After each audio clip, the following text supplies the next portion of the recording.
The category is What the Trans Darling.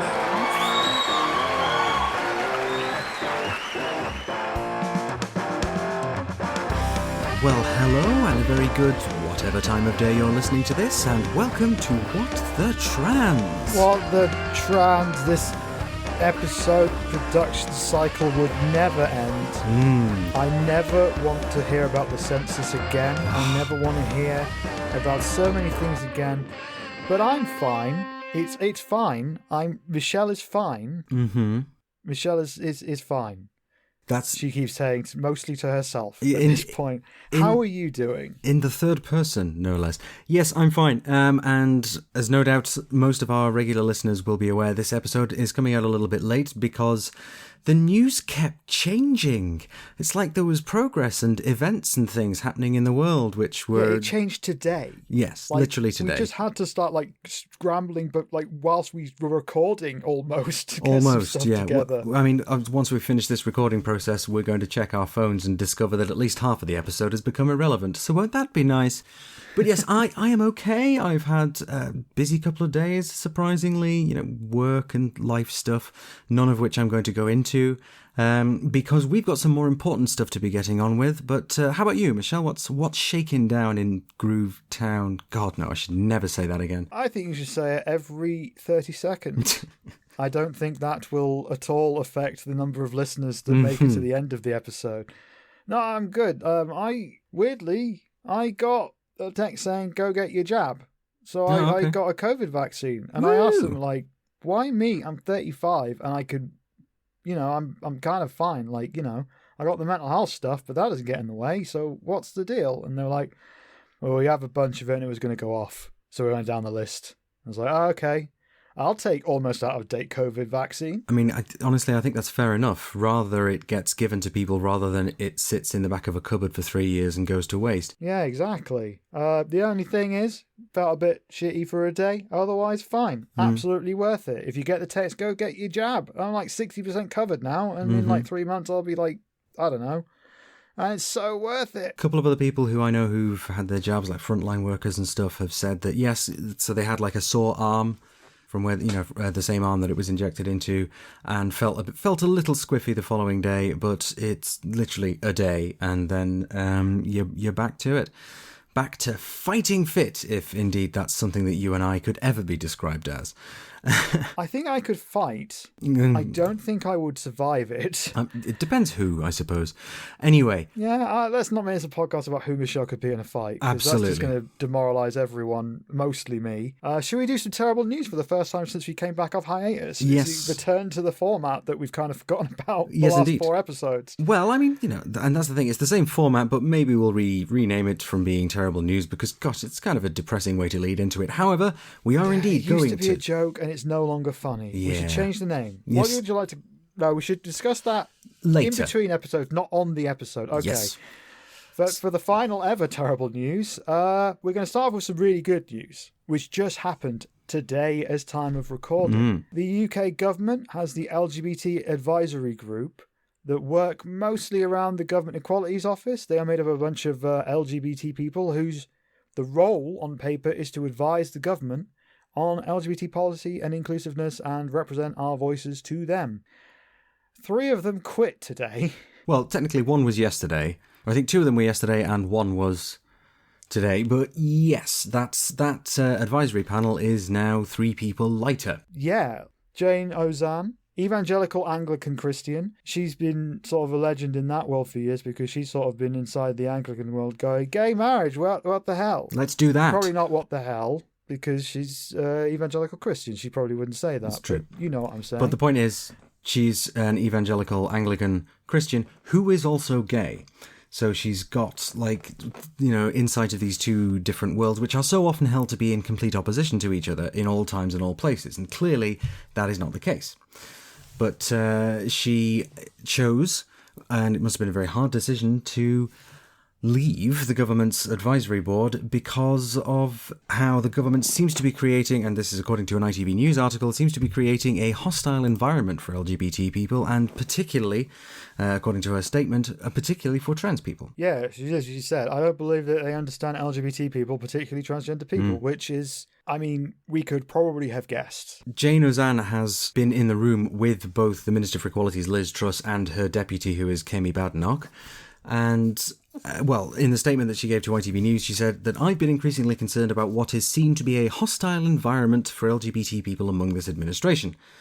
Over the years in which the advisory panel has met, we've seen an increasing lack of engagement, and the actions of ministers have frankly been against our advice. Now, I don't think anybody who, lives here and knows about this government is going to be particularly surprised by that. I think I was surprised to learn that they even had an LGBT advisory panel, to be perfectly honest, given all of the things that Liz Truss has said, which do seem to align with the anti-trans rhetoric that we've become so very used to over the last couple of years. Yeah, I mean, I had heard of it, but I never thought to look at it because it didn't even appear like if there were people in the room that they were being listened to. Because you just know that from the way that Liz Truss last year, something I don't think that we have covered on this before, Liz Truss came out and said the following things were failures of the left. And I know it's off by heart now, because I've watched it so many times in a loop, just like, what is happening? Liz Truss said, and it's on YouTube, I'll provide a link in the description as usual, but she said, failures of the left, failing to protect single-sex spaces. What does that mean? It means from us, failing to stop anti-Semitism and failing to stop paedophile grooming gangs in Rotherham, which double points for being Islamophobic as hell, and also comparing trans people going to a toilet with anti-Semitism and paedophilia. I mean, that's them Tories, really, and...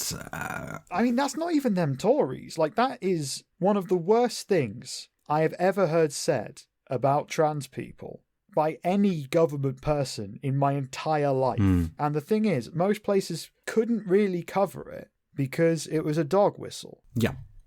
And I'm probably breaking some kind of journalistic rule here by saying that, no, it absolutely is about us. But then if you just Google single-sex spaces anytime, what comes up? Transphobic shit. That's what it means. Yeah, every time. Everyone listening will know that by now. Yeah, but yeah. So obviously Jane Ozanne is fucking right, and she's not alone by a long way, because James Morton, formerly of the Scottish Trans Alliance, also handed in his resignation there. James Morton, trans man, and he said, I'm a pragmatic person who recognises that politics is the art of the possible. Despite the harm and distress caused to trans people by the UK government's mishandling of potential Gender Recognition Act reform, I wanted to work constructively with you as part of the LGBT advisory panel to help progress modest improvements to lesbian, gay, bisexual and trans people's lives. However, the lack of engagement that you, Minister Badenoch, and the Government Equalities Office civil servants have had with us as a panel, coupled with the rhetoric that has been used in ministerial statements, leaves me with no confidence that the UK government wishes to protect the existing quality of life and human rights of lesbian, gay, bisexual and transgender people. Difficult to argue with that, really. It's like, given the things that the inequalities ministers Truss and Badenoch have said, in the House of Commons and in other statements, it makes it quite clear that they don't care about progressing even these modest reforms. They either want to keep to the status quo, which is already so harmful, or they want to regress us even further. But subsequent to both of those resignations, Ellen Murray, who is a trans woman who's based in Northern Ireland, also resigned, which took place on the morning that we recorded this. And she said, repeating the concerns of my colleagues who have also resigned, the government's appallingly poor response to conversion therapy, the abandonment of trans people's rights to healthcare and recognition before the law, and the continued persecution of refugees fall well below what LGBT people should expect from those claiming to represent us in public office. She also added, it has become a great surprise to me personally that I can now recognise the Northern Ireland government as more willing to meaningfully progress LGBT people's rights than the UK government. a change I did not see coming so soon. She also expresses full support for Jane Ozanne and James Morton, and obviously, well, perhaps not quite so obviously, but wishes the remaining members of the panel the best of luck, which it sounds like they are going to need. To give that some context, Arlene Foster has a history of being a massive homophobe, a massive transphobe. Like, Arlene Foster is the First Minister of Northern Ireland. She is the leader of the Democratic Unionist Party, who Irish listeners on any part of the island, the whole thing, will know what that means. She's basically evangelical Christian Republican Party levels of anti-LGBT sentiment normally, and recently she has been open to the idea of talking about it, which means that she is now better. Her is better than Liz Truss, better than Kemi Badenoch. Like, it's... Yeah, I didn't see that coming either. That's wow. So that's been an astonishing turn of events that's just happened within the last 48 hours. Now, I'm sure the government will try to justify it and will try to make out that the people who have quit the panel are in some way snowflakes or Boris something. Johnson released a statement that I just saw before we started recording. I'm not going to bother reading because it's just like, really, it was something like, I'm really proud of how amazing our country is, and also we're working around the world to fix things. It's like, great, around the world, amazing. Also, fix it here, dickhead. Well, there are so many levels of criticism for Boris Johnson and this entire shit show of a government. However, we have other things. Yeah, so that was some good news with some righteous anger. Now we're going to get to something that is a bit darker and a bit more worrying. However, I want to put the preface out here that today, right now, doesn't mean a lot. May do later. We aren't doomed, but let's get into it. Yes.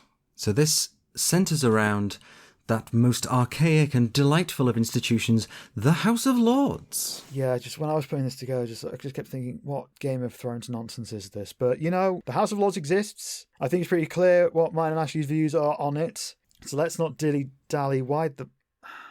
Okay. That's a good way of phrasing it. It's very Game of Thronesy. I'm sure that the Lords would understand the concept of dilly-dallying.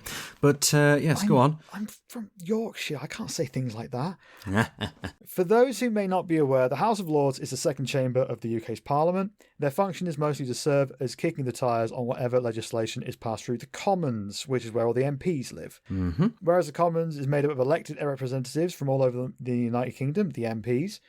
Members of the House of Lords are mostly appointed by the Queen, who just appoints whoever the sitting Prime Minister tells her to. So first thing, last month, which is February, time of recording, last month the government, for the first time in its history, it would appear to have had to pass legislation that would legally allow Attorney General Suella Braverman to take maternity leave. Now, how this has never come up before in the history of the United Kingdom is one thing that we just don't have the time to unpack right here and now. So, members of the Cabinet, who are MPs, rushed through a new act called the Ministerial and Other Maternity Allowances Act 2021, which would allow the by now quite pregnant Attorney General to take maternity leave without resigning her post.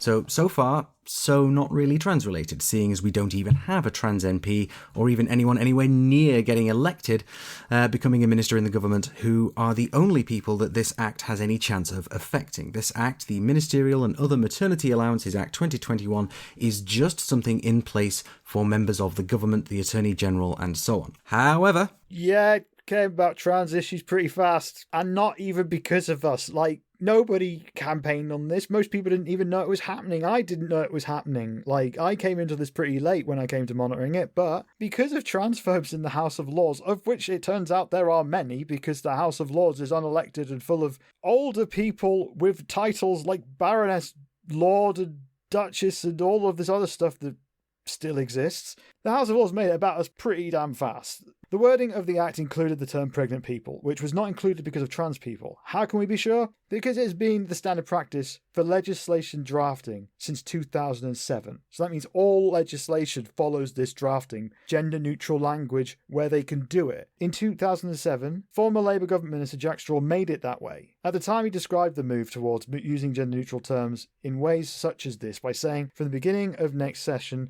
government bills will take form which achieves gender-neutral drafting so far it is practical, at no more than a reasonable cost of brevity or intelligibility. This policy already applies to tax law rewrite bills and is consistent with the practice in many other jurisdictions in the English-speaking world.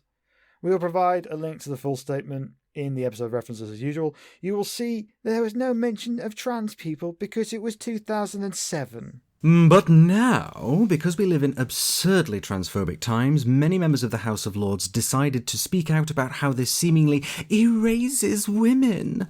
But nobody went into detail on exactly how the phrase pregnant people erase the demographic who are the most common type of person who can become pregnant, but clearly it was about the principle of the thing. That principle being that if a trans person somehow got a post as a minister in the UK government, at some point they should have to resign their post if they became pregnant. But we had an ally right there in the form of Liberal Democrat member of the House of Lords, Baroness Elizabeth Barker, who has appeared on the show before. I interviewed her outside the LGBT Awards a couple of years ago now. Indeed. She made an impassioned speech about how totally weird the arguments being put forth are. Here's an amazing clip. My Lords, as a member of your Lordship's House, I've worked very hard to improve the position of women in all their diversity. That includes lesbian mothers in the days when they were considered not fit to be mothers. I've worked very hard on women's reproductive rights so that women and girls here and abroad have access to safe, appropriate healthcare. My commitment to women's health and dignity is undiminished. And I ask noble lords, as they listen to the very strong allegations and assertions that were made on Monday, to note that lack of credible evidence of trans people being a threat. The wording of this bill is already inclusive. Amending it, to my mind, would be a deliberate decision to exclude trans men and others from services. I think that is the first dangerous end of a thin end of a very dangerous wedge.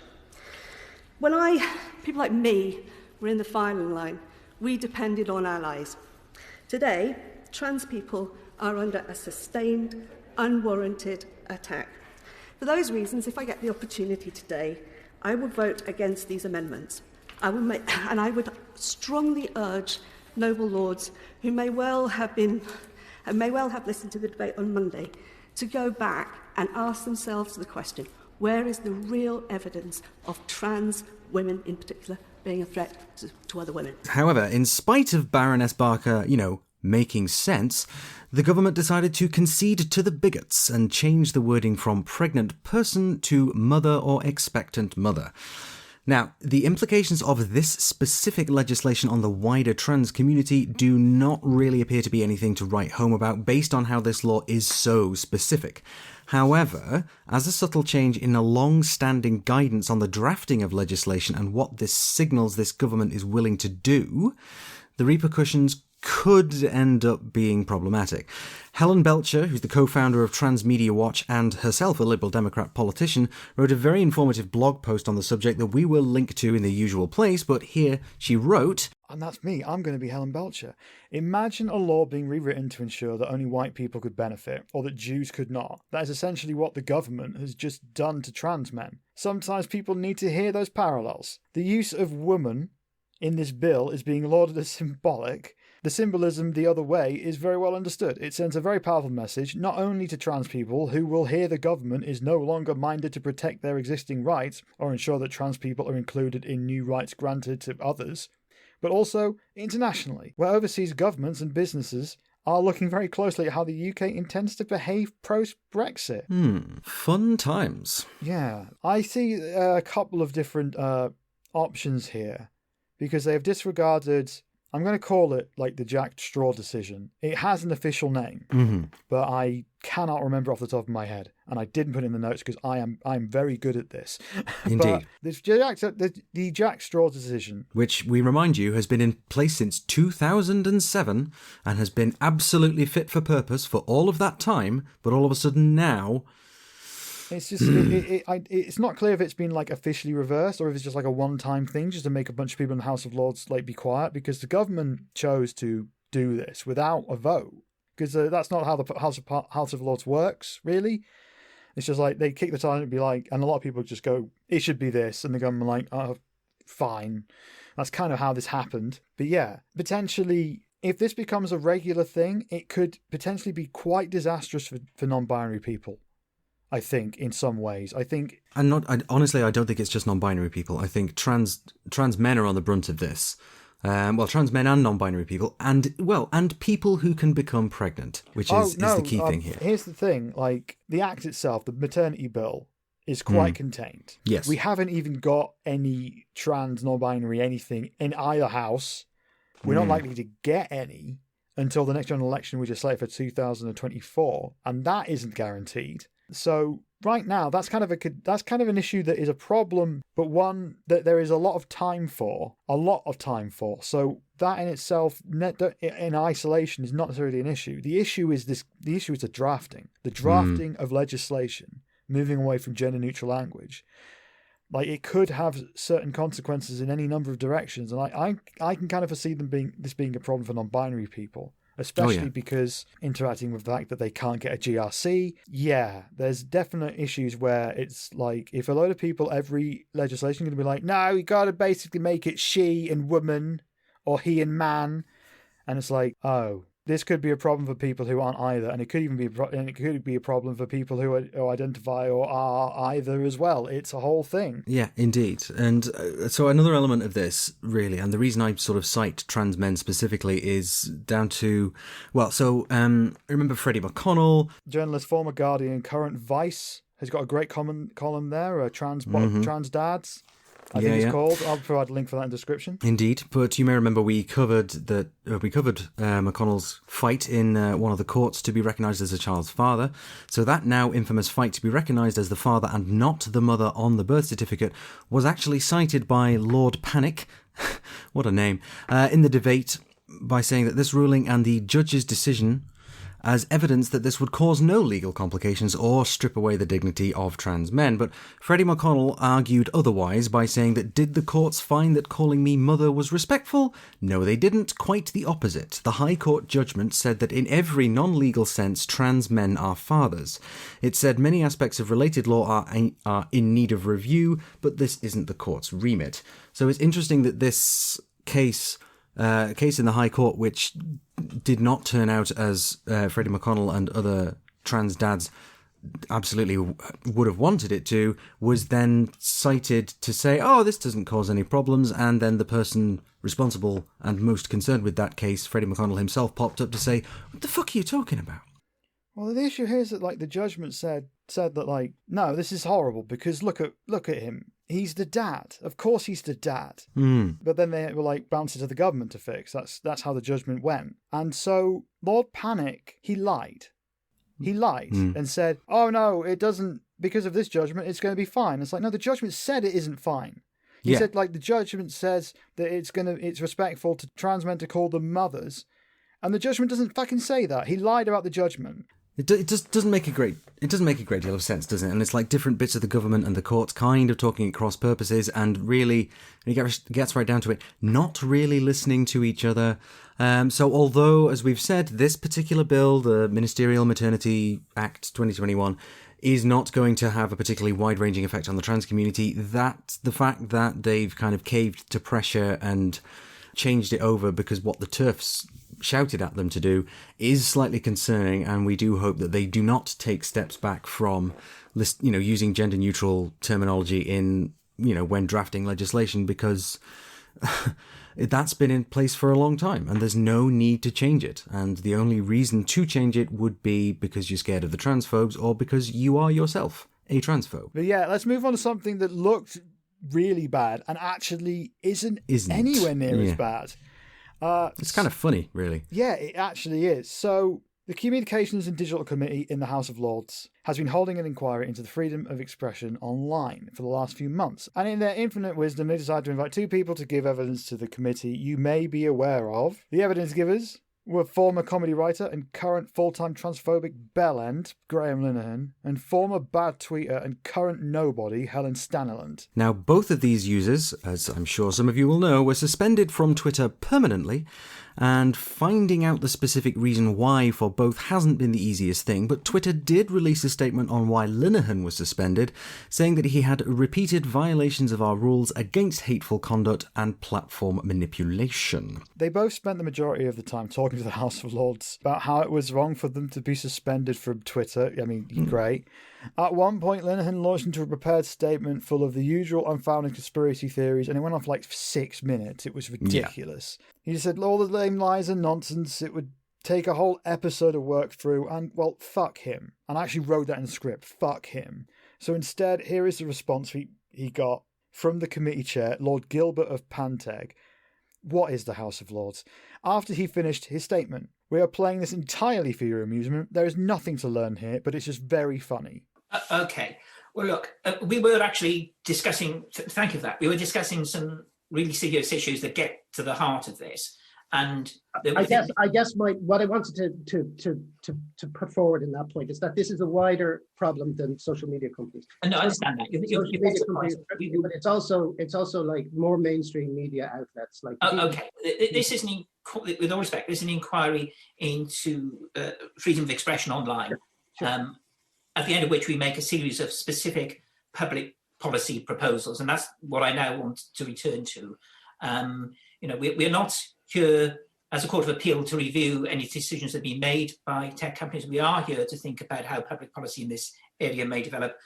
We are not speaker's corner. You've made your point. So it's nice to have a good bit of lordly smackdown, isn't it?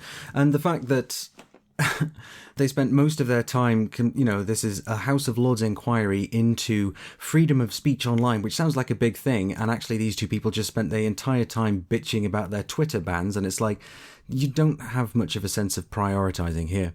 However, this story isn't just about these two clowns. It's also about two witnesses you probably weren't aware of. So a little while ago, Kenny Ethan Jones, an activist, writer and consultant who actually last appeared on the pod a couple of years ago when we covered UK Black Pride, and Seyi Akiwowo, founder and CEO of Glitch, a charity that works towards making online spaces which include trans people and combating transphobic online abuse in her work. So we highly encourage you to listen to the whole thing or read the whole session. It's actually very informative, especially so when compared to the Linehan and Staniland session. The links can of course be found on our episode reference sheet linked in the description, but just here is a supercut of Jones' contribution to the inquiry. Now this is somewhat out of context, but as a snapshot it does give you an idea of what happened during this particular hearing.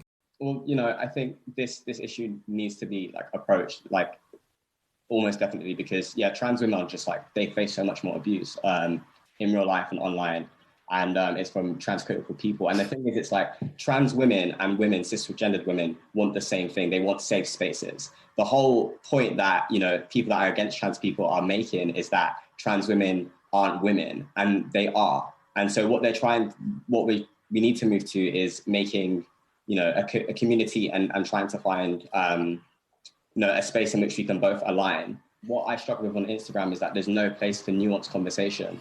It's just the extreme view. So either extremely left or extremely right. And so that's where the problem arises, because we don't know how to deal with conflict of opinions that differ to ours. And so that's one of the things that I think needs to be approached. And we should look at trying to put in more education in place to basically understand how to resolve conflict.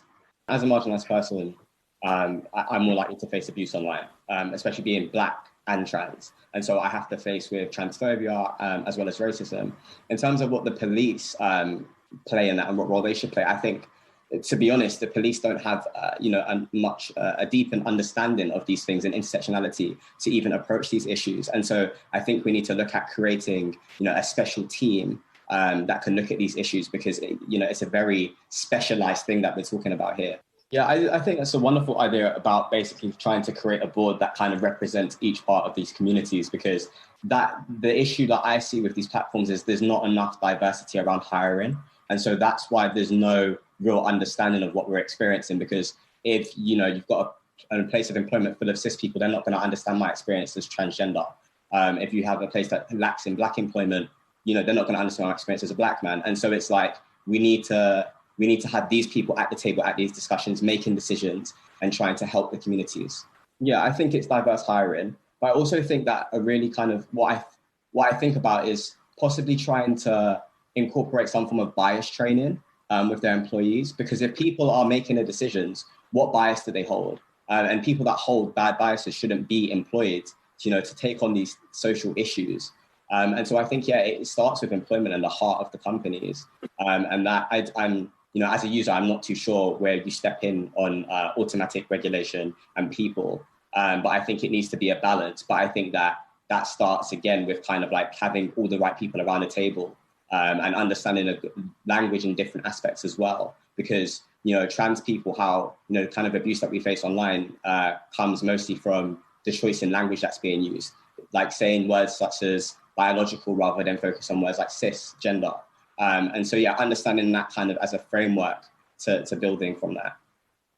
So is that an organic process within the platforms, or do you think it requires more government regulation to make it happen? I think it depends on how the platforms make money. I think it depends on their system. Like platforms such as Instagram, they want to foster hate because you spend more time on the platform. And so it's not in their best interest to actually do the right thing. But platforms that, use less algorithm, post in chronological order and things of that form can kind of self-regulate. But I think the bigger platforms that, don't necessarily, if it's not in their best of interest, then they shouldn't be regulating themselves. I'm not entirely sure what that looks like. But I think it's about sitting down and having a conversation with these companies and probably trying to move them away from their current business model in a way that works, that will still have the ability to, make them strive as a company, but wants to do the right thing. And I think the best way to do that in terms of like, if you were to approach a platform such as Instagram, would be go into kind of the whistleblowers that had left the companies on the basis that they left on moral reasons, and asking them to kind of like put together a framework in which they can challenge the platform to make it more better to step away from hate speech and abuse online, and to make it more of a community rather than speaking to an audience. I want the world to be a better place. I really do believe in being as transparent as I can so people can relate to my experience. And so I think we need to focus more towards that, because I think to some degree, when I see, other influencers or people who are educated, sometimes it comes from a selfish aspect. It's like they're just trying to build for no reason. But I think it's about basically, again, around educating people, about going and questioning and saying, why do you want to do this? Like, why do you want to participate in this? And for me, that reason came from, being a marginalized person, periods being very traumatic to me growing up, facing many different issues because of me being trans. And so in terms of trying to like replicate that, I think, it's just trying to understand, why we do these things, and making sure that people are clear on that when they enter the platform. And to kind of like, I think what I've struggled with most recently is trying to not to be too extreme in my views, and not to shut down open conversations where some people are being, they're not intentionally being ignorant, but they're saying the wrong things. And it's a lack of education why they say that. And I think we need to be patient with people, and say to them, actually, like, I want you to learn. And sometimes that takes a bit of, sometimes I hear things and I'm like, I don't necessarily like this, but I know that it's not from a bad place. And so it's given space to that conversation. So I think, it's around patience, making people understand nuance, and how to kind of deal with conflict, because there are people that come onto my page and have said, how I identify gender or is from biological factors. And I respect that, and that's fine, and that's your opinion. But let's not say you don't have the right to exist, and don't stop like people having human rights because of that perspective. So there's no real one answer here, but I hope you can take something from what I've said. Yeah, like, I mean, we haven't played a clip to compare with Gremlin because fuck him, but like, if you really wanted to hear a clip, just go on any social media with lots of trans people and just search Gremlin. It'll be one of the first things that comes up. You'll see it'll be there. The total weirdness of the shit he's coming out with. Like, at one point he said the number of trans people working in Silicon Valley is like completely topsy-turvy compared to the rest of the world. No, that's not true, because according to a report by Tech Republic from 2 years ago, it paints the opposite picture. It's just a total lie he came out with right there. We'll provide that article in the description. It's got whistleblower accounts from trans people working in Silicon Valley who are just like, we're treated like shit here. Which isn't surprising, because it's Silicon fucking Valley. Like, it doesn't take too much imagination to imagine that minorities working all around the Facebook campus or the Google campus may well be having a bit of a shitter time than other people. But anyway. So it's worth pointing out that this particular inquiry has actually been going on for a long time. It's been going on since October of last year. And the final date for an evidence session, like the one that Linehan and Stanley submitted to, is actually on the 16th of this month, although it's not yet been confirmed if that signals the end. But once those evidence sessions have been drawn to a close, it could be a good while, months and months, possibly even a year, before the committee makes any policy recommendations to the government. Yeah, and there's 12 evidence sessions in total, each containing like 2 mini sessions, and each features multiple people giving evidence. I haven't watched them all because it would take like 16, 17 hours to get through them all, and I didn't have the time. We got so much other stuff to get through. And there's like currently 71 pieces of written evidence published on the website. One of those is from Linehan. There are also multiple transphobic pressure groups that have submitted evidence, including Safe Schools Alliance, LGBT Alliance, and a few others. But there's also a whole bunch of submissions from many trans-inclusive sources. So the picture was that this is, they're getting Graham Linehan and Helen Sandlin to be all transphobic and all about that. But no, trans people had their say in this. Mm-hmm. And they had their say for a month through Kenny Ethan Jones. Yeah. But just so many people missed it, including us. Yeah. Because I did a search while I was looking into it. After I saw Kenny Ethan Jones' name, I was just like, Kenny? From our UK Black Pride episode from 2019? Link in description. What's he doing here? And like a month ago, he did like this whole thing, and no one knew about it. It's a whole thing, but yeah. Well, it's because, I mean, Graham Linehan and Helen Staniland have been Twitter users who've just been abusing people for years and gained quite a following of bigots for doing so. Yeah. So they're kind of well known for this kind of crap, and not to put too fine a point on it, the media doesn't really want to report on black trans men who do incredible work around trans people who experience periods and have experienced racist and transphobic abuse and actually talked about those things in the course of the session that they were in. Of course, the media isn't going to report on that. Yeah, we're officially the first outlet to report on this. I did, because the episode was going to be late, I put it out on Twitter because I thought this is too important to just hold back and, make it our thing. It was supposed to come out now. Let's just put it out now because I think people will need to hear it. But yeah, and the only reason that we could break it is because I looked through all the evidence sessions to get a picture of what the inquiry was really about and the scope of it. And there he was. And that was the only place you could find out that he did this. No one on social media, no media outlets, nowhere, anywhere, except on the Parliament website. That's... So there's two angles to this. I think trans people, including us, gotta start monitoring every gosh darn inquiry going on in Parliament. That's kind of emotional labour and spoons, isn't it? And we on the podcast, we're pretty sure that Linehan and Staniland were probably invited specifically to be a counterpoint to Jones and Akiwowo, and the best they could come out with was a load of paranoid nonsense about trans people infecting Silicon Valley and whinging about the fact that I've been banned from Twitter. So much of that. Helen Sandlin so many times was just like, I could never have a Twitter account again. It's like, well, good. Yeah. Good. That's fine, actually. Go do something else with your life. And you've evaded it, probably. I'm going to put probably to save my ass, but I'm pretty sure that you very recently talked to me because I'm pretty sure it was you, but I can't say that for sure. It probably wasn't either. Balance. Don't sue me. Oh, fuck you, Helen Costello. Just fuck you. But yeah, I think this is probably going to be okay because it's a lot fairer.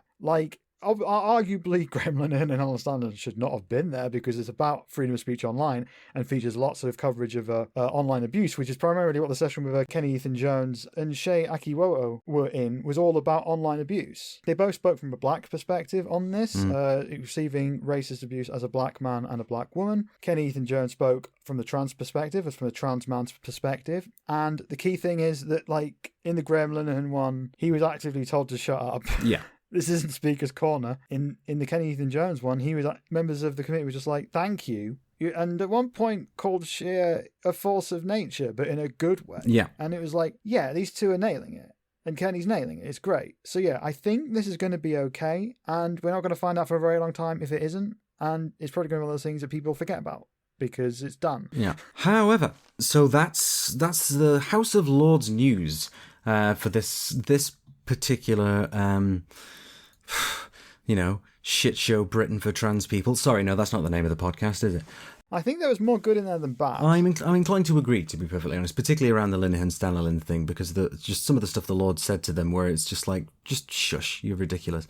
I find it difficult to understand how you've been kicked off multiple platforms for not doing anything wrong, kind of thing. It's like that was another particularly choice quote.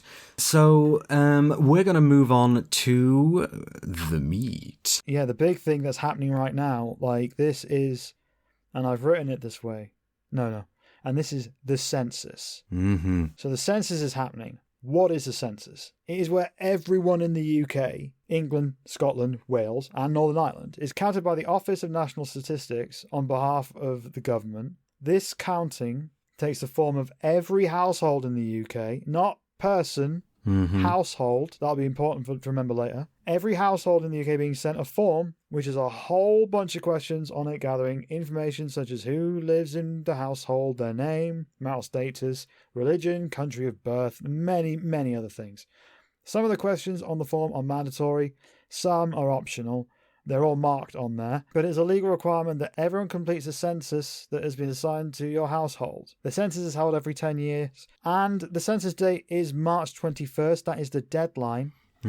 But if for some reason you are in the UK and you have people who are living with you part-time, or for some reason, fill it in as if it is the 21st of March. As in, who will be in your household on the night. 21st of March, that night. Yeah, that's how it works. This year, there are a number of changes to how the census is being done, and are very, very relevant to trans and non-binary people this time around. But first thing to remember, Scotland's census has been delayed until 2022. There are some issues with the sex question and the gender identity question there that are ongoing. We will cover that in the coming weeks and months.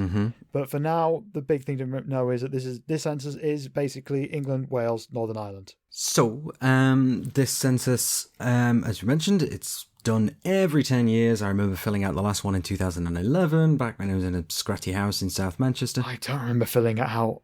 I might be a nothing person, I don't know. But yes, it's nothing to be afraid of. The data is treated securely. We've got some information about that coming up. But this is, at the crux of it, this is a tool to let the government know how many people there are. And for the first time in history, there is actually an optional question about gender identity, and there is a question about sexual orientation.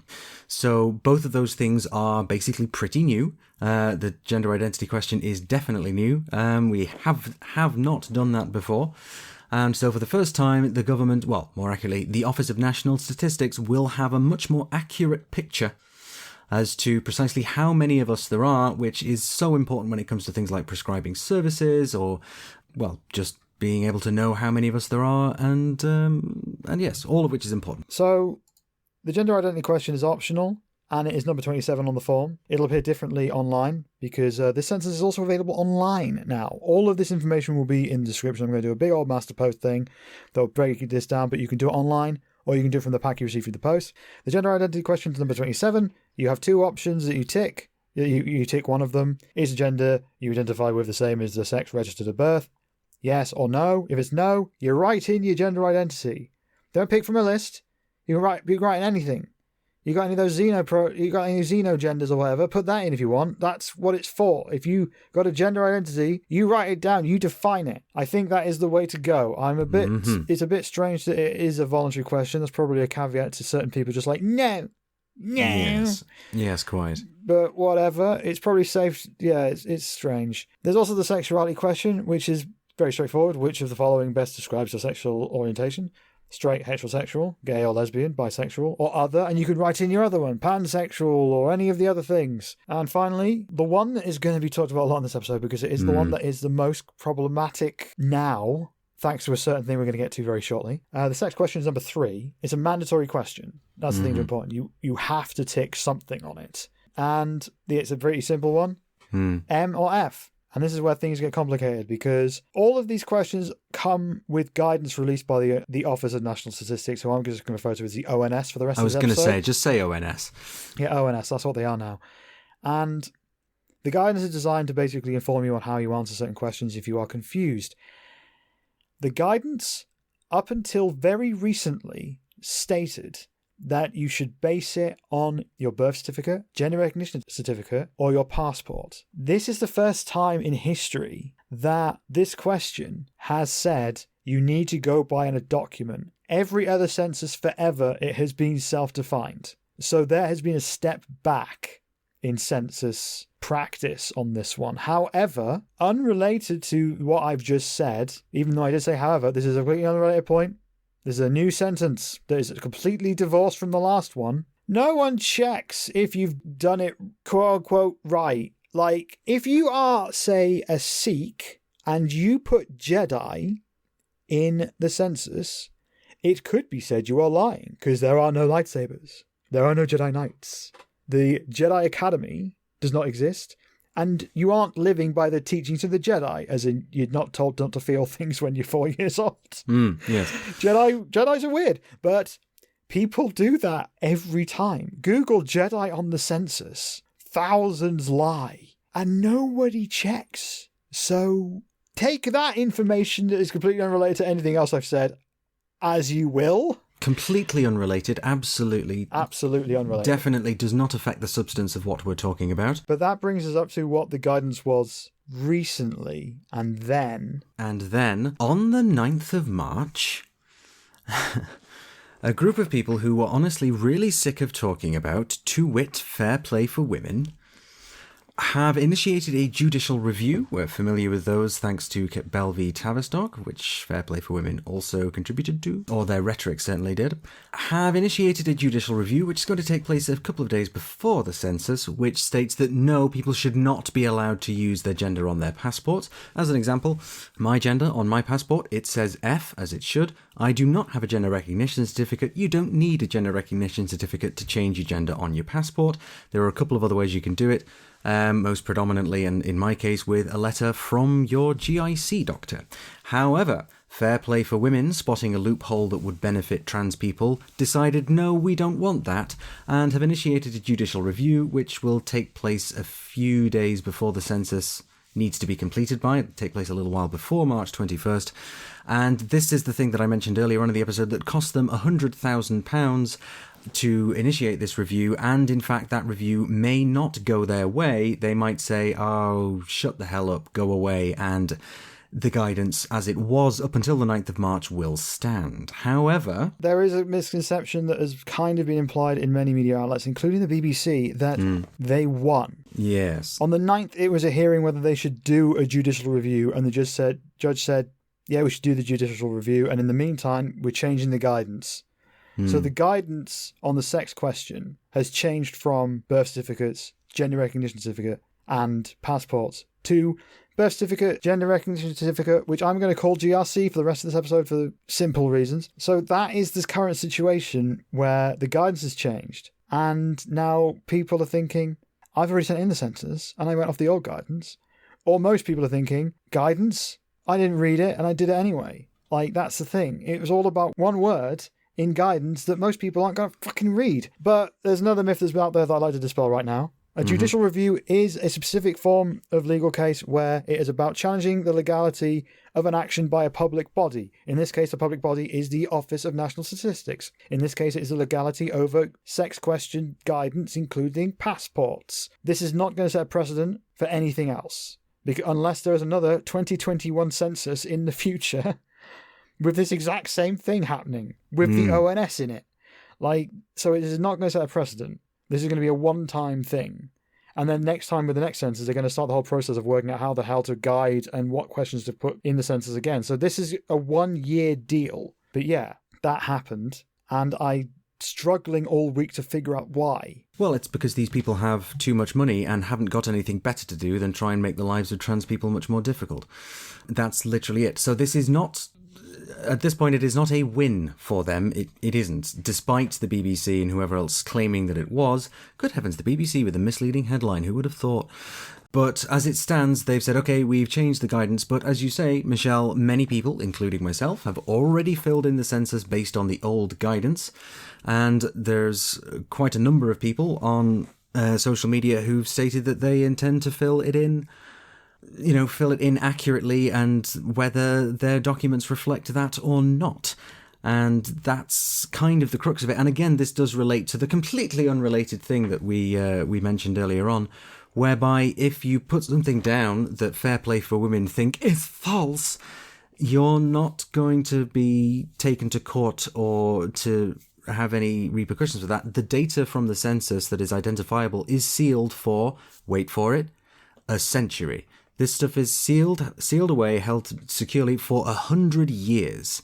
So in order for anybody to actually say, oh, well, this person put their gender down wrong on the census in 2021, it's very much not going to be your problem anymore. Yeah, there is a potential issue with this where now the waters on the sex question have been muddied. So rightly or wrongly, working out what sex a trans person was assigned at birth, that is going to be a lot harder because the guidance has been weird. The Fairplay for Women judicial review going ahead next week, it has changed the guidance halfway through, and it's just going to be a fucking mess, which means that data relating to sex and trans people, if they collate that with gender identity, do certain research things, it's going to be a mess. However, the gender identity question is still going to be a way of counting trans people, so it's not all fucked. But that was their idea, I suspect. Fairplay for Women, who have spaffed £100,000 to bring this case and get a judicial review, simply to muddy the waters, simply to make trans people unsure.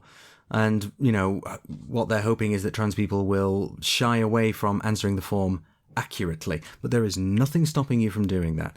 So in terms of judicial review, there is a thing called an intervention, which we spoke about when we covered, well, in both of our episodes covering the Bell v Tavistock case, and we got in touch with our chums over at the Good Law Project, and they provided us with the following statement, which is that we are not planning on intervening in this judicial review, largely due to the time constraints. It is unlikely that we would be granted permission to intervene, and even if we did, we would be so pressed for time that it would be difficult to intervene in such a way that would have a substantial impact.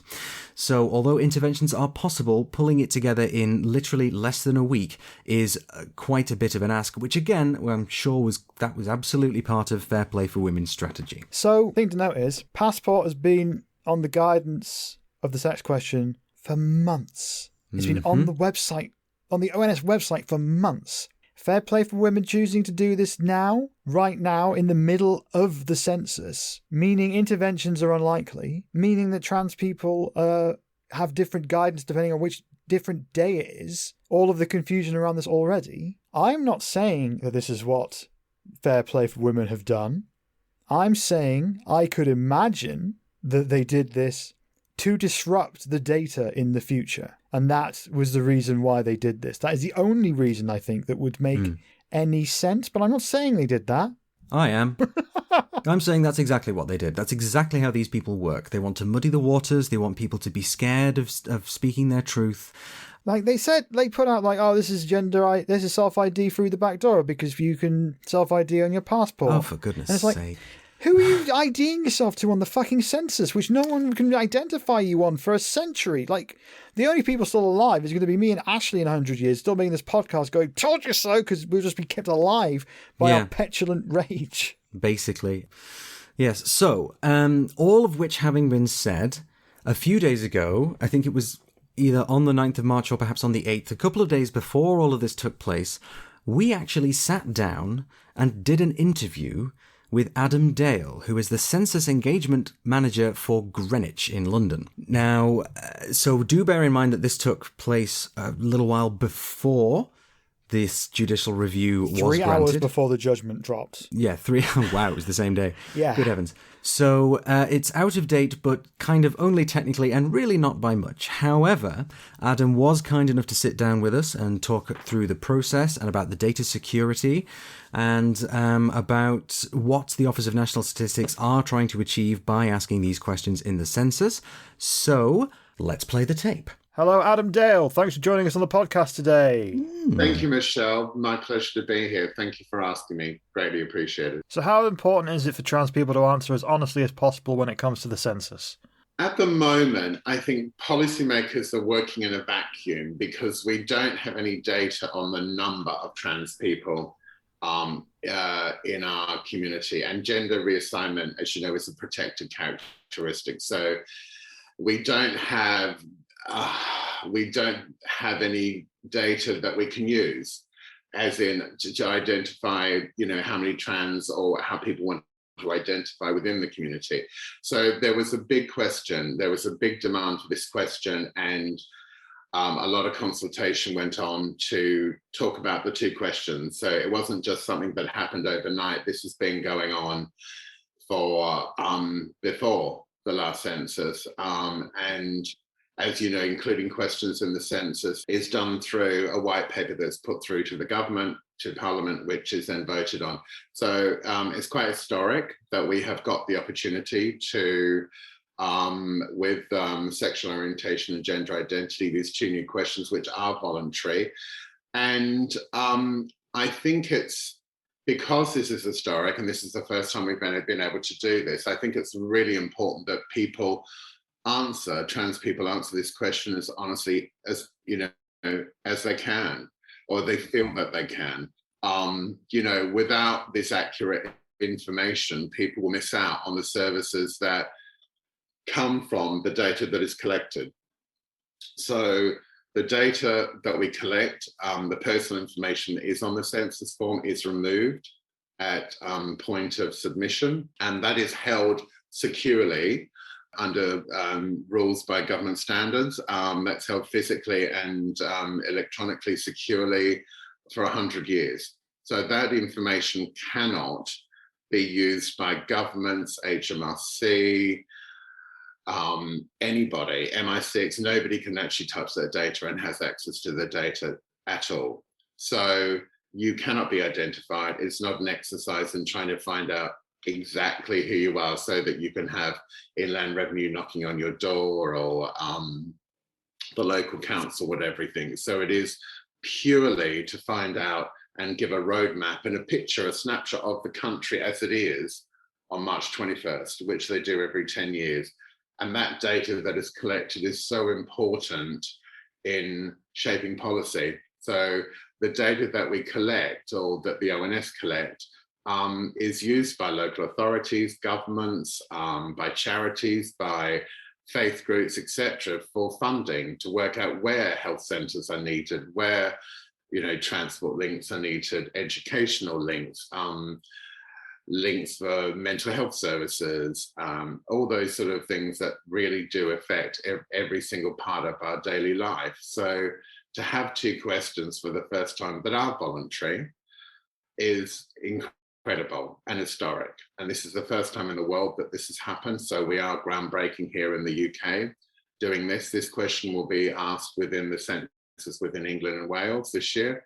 And it will give us an idea of how many people within the trans community are here, age, ethnicity, everything. It's going to give us a real granular data on which we can break right down. So honesty is key here. Moving on to the next question then. Do you think that there are things that could be improved upon on the next census when it comes to the way that the sex, sexuality and gender identity questions are concerned? I think on this question, because the sex question has been unchanged since the inception of the census in 1801, where you could, and it only asks whether you can, whether you identify as male or female. I think it's hugely important that the question now is now voluntary. We have these 2 questions because I think it is about provision of services from this data. It's going to give us that accurate picture and of how people want to identify, and there is a write-in option on the question, so you can put exactly how you want to identify on there. So I think in answer to your question, I'm not avoiding it, is could they be improved? I think by having these 2 questions and seeing what the response rate is and having the write-in option on both those questions is going to give us a really solid platform in 12 months' time, because for the first time ever, the census form is, you're able to do it electronically online, so therefore it's very quick. We can pick up that data within 48 hours. We're able to know who has and who hasn't who filled out the census form. But it also means, because of it is now electronic and so much work has been put into this, that whereas we've in the past waited up to 3 years for that data to be released, we're now talking 12 to 18 months maximum. So we have halved that time. But once we have that data, I think we can learn from that data. So I think it's really hard to say, could it be improved at this stage? Because I think once those questions have been answered, it's going to give us that granular data. And then we have something, for me, that's really important, is we have something to have a discussion about and to go back to the community and go, here's the data, here's how granular it is, but what do you think about it? Do you feel we need to change that question in some way, or what was missing from it? And I think until we do it, I think it's been done based on a consultation with lots of the community and lots of key figures in the community. And I think that once we have that and we've run this, I think we can learn from it. So to say, could it be improved in some way, I think is a difficult one to answer. And I'm not avoiding it. I just think until we've done it and fed it back to the community, I mean, people like yourselves, people like throughout the community who can comment on this, and we can have a debate about it, we can have a discussion about it, which I think is now really important, that it's now out there in the public domain, so we can talk about it and we can learn from it and we can continue to improve on it. I think there's definitely an area which I believe could be improved, and also there was something that happened that was worrying to me. When the sex question has been around for nearly 200 years at this point, or just over 200 years. Yeah. This is the first time the guidance has outlined that the sex question should be answered based on birth certificate or other official documentation. That wasn't always the case for a while there. During the development of the census, the guidance wasn't that, and then it became that. Do you have any idea of why? No, I don't. And I can go back and ask that question for it, and I will get an answer for you regarding that. Thank you. I'd appreciate that. I wasn't planning on. Totally, absolutely. I wasn't planning on asking it, but then something about what you just said was very. This is an open forum here. I'm an open book. I'm not here. If I don't know the answer, I'm not going to give you an answer if I don't know it. It's as simple as that, and I will come back to you on it. A couple of our listeners have raised a concern surrounding privacy and online security when it comes to actually completing the census online and the storage of personal data in general, really. So could you tell us a little bit about the security that's involved on that side of it? Yeah, when it comes to, especially around the anonymization stage, because I think a lot of listeners will have heard you saying earlier, they will know if a certain person or household has not filled in the census, which means that that stage of the process isn't anonymized. So at what stage is it anonymized? Well, it is actually, Michelle, it is anonymized because when you receive your household letter with your unique code this time on it, it's addressed to the household. It's not addressed to the householder. So it is not addressed to Adam Dale at ... It will come as the household and the address. So all we know is, and in the address index, and we've worked very hard with all the local councils and everything about making sure that the address index is correct prior to this, right up until the 31st of January. That was, a lot of work was done on making sure that every resident was counted as in the household. We don't know who lives in that household. What I'm saying is it is anonymized from the beginning. So when you then type in your code, you then obviously ask your name and age and stuff like that, but it is about the household, but all that stuff is removed. What would it take for someone to get this data through illicit means or otherwise? Like, what scenario could census data get out there before the 100 years? I mean, I can get you a complete official line on this, but I just know that they have the safety of people's information is the top priority of the ONS. Absolutely, 100%. You can see it on daily when you look at the information they collect regarding COVID at the moment. That information is all supplied by the ONS, and that's being collected 24 hours a day. It has a proud history, 200-year history of keeping that information safe. We've never had a information breach at all. The responses are protected by law, and it is the individual personal information is kept safe for over 100 years. So it would essentially take a fall in government or a complete collapse of law and order for this information to get out. No, but they have a strict security regime, which follows government standards, and this includes like physical and sort of IT security measures. Yep. To protect the data covering people, the processes and the technology. And this is updated constantly. It is their biggest, it's what they pride themselves on. It never had, the information can never ever be released. So this is not this is not about, and I'm doing a lot of work at the moment with other communities who are, and people who are seeking residency at the moment and asylum seekers in my borough who we have got to do this, and we have got, people who illegally, who this is about counting. It's not about trying to find out who you are or where you are.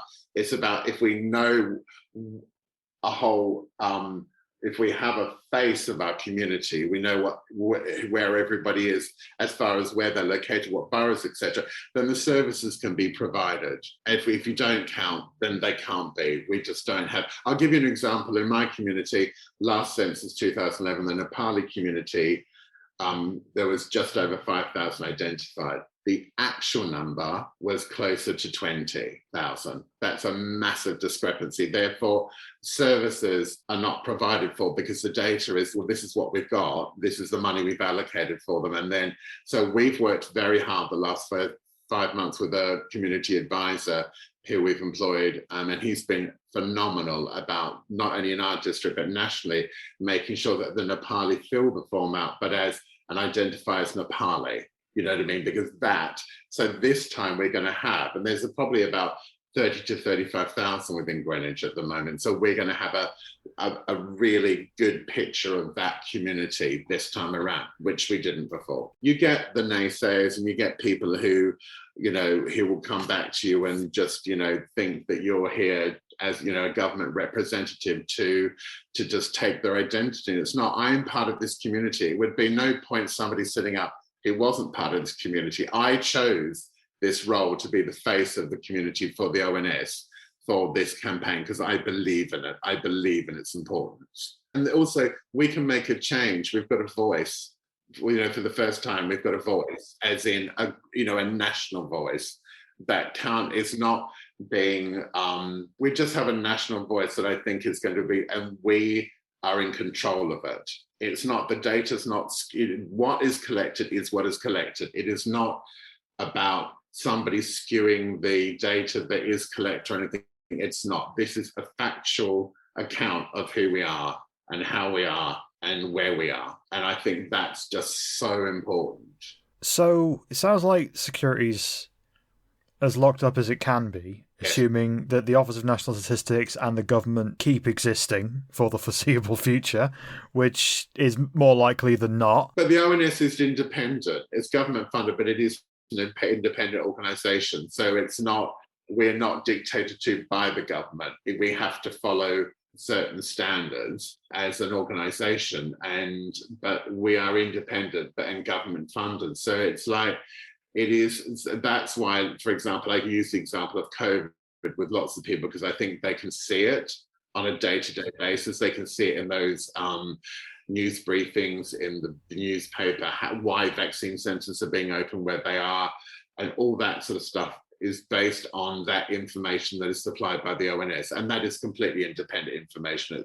It's fed through, and we supply that as an organisation to make sure that, this COVID, especially the vaccine rollout, is as successful as it has been. So we've got listeners who are absolutely trans and non-binary and all of that, but they may be closeted or otherwise unable to come out and unable to answer the gender identity or sexuality questions openly. How does someone in that situation complete the census without potentially outing themselves to their household?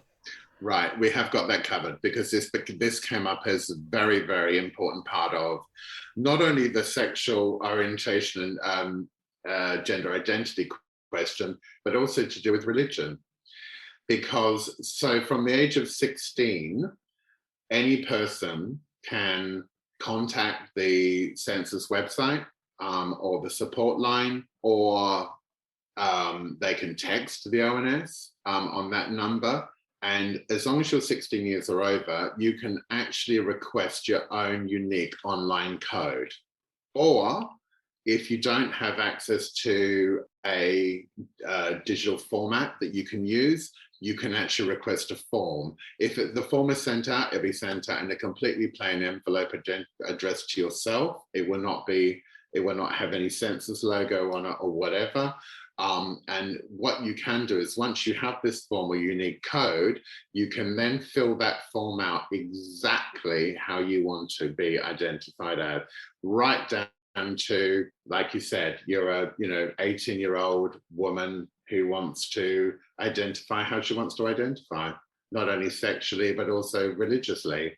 and you're in a household, of a particular religious faith, and you might want to, you don't believe in that faith, but you don't want your parents to know. And what happens is that data, once it's captured and submitted, anything that's been put on the main householders form, that data will override that. So they marry the names up, and hence why the names are really important and everything. They marry up the information, and that individual form will override the information on the main form. Has that always been an option on the census, or is it the first year? No, because it's the first time, because it's online, and because of the two questions, they really have spent so much time. And like I said, I know the process possibly isn't flawless, but we learn from these things. And I think each time we do it, there is an improvement. There also is a voluntary question around veterans as well, which is really important as well. And that's really important for lots of communities too. So I think when I've been speaking to various faith groups and various ethnic groups talking about this, I've talked about the fact that you can use that unique code to your own advantage if, for example, you are in a household. I did have one person who said, I can't identify they are from the LGBT community, but they couldn't come out to their parents. And not only that, they didn't believe in the religion that they were brought up to believe in. And they felt, so I said, and they were so excited by the fact that they have got their own unique code now, because they messaged me to say, I've got it, I'm so excited, I've done it, I've been able to represent myself how I want to be represented. And I think that's what the key is to this, is because there is the spaces on those questions to actually write exactly what you want to write. There are so many different subsections out there of how people want to identify within our community, that I think that to be able to have that option is absolutely fantastic. Fantastic. Well, Adam Dale, thank you very much. Thank you very much. Thank you. So we have a statement from the ONS on the changing of the guidance in the interim before the judicial review on this next week. We are continuing to ask a binary choice, female or male, sex question on the census. This approach is unchanged since 1801. There is a new voluntary question on gender identity for people aged 16 years and over, and later in the questionnaire. As with previous censuses, most people will not need help to answer the sex question. For those that do, we are providing guidance, as we do for all census questions. In line with the court's order to grant interim relief, we are amending this guidance to advise they use sex as recorded on our birth certificate or gender recognition certificate. So if you don't believe you need the guidance and you believe you can answer the question, answer it. Go right ahead. Many of us already have. And so, yes, this whole thing's been a complete mess, deliberately, on the actions of some people who just have too much money and not enough stuff to do. Like, seriously, fair play for women. Get a fucking job or something, will you? I think what the one person who is behind it, Dr. Nicola Williams, has a job. And she spends the rest of her time just... Well, in which case then, get a hobby, like start doing model kits or crocheting or flower arranging, something to deal with your evident rage. There are a couple of other points that we just want to drop straight in here, which are kind of unrelated to the thing. Now, as I'm sure our non-binary listeners will have perceived by now, this whole thing does not really take account of the fact of the existence of non-binary people. There is no option. That binary male-female question is the mandatory one. And if you are in fact non-binary, then you have to write that in the end. So we could argue that non-binary people haven't really been served particularly well by this way of asking the questions from the start. And that's definitely something that we hope to see improve in 10 years' time, in 2031. Oh my God. Yeah, I read the history of putting together the gender identity questions and the sex questions. So it's all online. It's all on the ONS website, where you can just track like every decision that was made along the way over a number of years. Adding a non-binary option on the sex question was discussed, and then it was changed to essentially what is the gender identity question now, basically saying, all right, well, they do the sex and then they can fill it in there. So non-binary people were kind of included, but it was kind of moved away, and the sex question is still binary. From what non-binary people have told me, and I've got to recognise my privilege here, because It may be a question of what top box I ticked, but I got a box. Exactly. They don't, so that's got to be fucking humiliating. Like, I mean, it's not necessarily going to be something that is unknown to non-binary people because every single form, and they can't get a GRC. That makes me so angry every time I say it. I know, and but yet here we are. The other thing that this is entirely a personal thing that me and Ashley both share. If you want to do a solid for your communities, LGBTQIAA or trans, just trans or whatever, any mixture of all of that stuff, the best thing that you could do right now is fill in the census.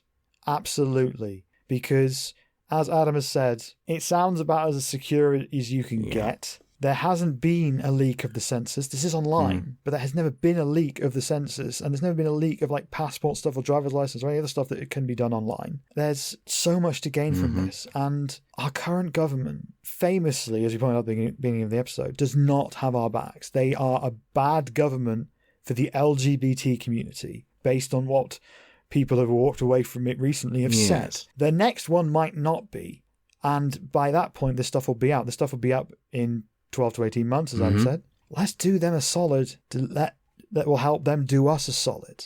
Let's fill it in and be counted so they know how many of us there are, and then they can act on that. Indeedy.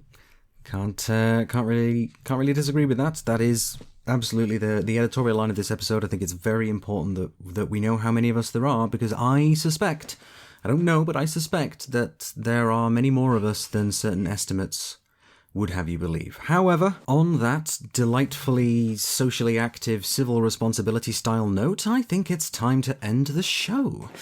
So thank you. Ending the show. We did it. We got through this. We got through the episode. Episode cycle that never ended. Yeah. Well, we had to finish it and release it at some point. So, and thank you for sticking with us, delightful listeners. You can, of course, catch us on all of the social medias. Twitter is at What The Trans, Facebook / What The Trans. We're on Instagram, What The Trans.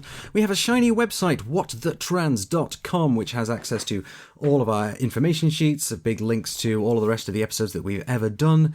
Delightfully, you can, of course, support us on Patreon, which is patreon.com / whatthetrans. And if you're perhaps broke and you can't help the show by throwing money at us on Patreon, which, you know, is a big ask, and I really do feel weird about this every time I have to read it out, but you can perhaps share us, or you can leave a review on whatever you're listening to us, whatever platform you access your podcasts on, and tell your friends. Spread the word about the show if you like what we do, and we will carry on doing what we do to provide you with perhaps a small light shimmering in the darkness. But that's the show. We did it. We all got through it together. Well done, everyone. Pat yourselves on the back. I'm going to be patting myself on the back. Have a wonderful evening. See you next week. Bye-bye. Speak to you soon. Bye-bye.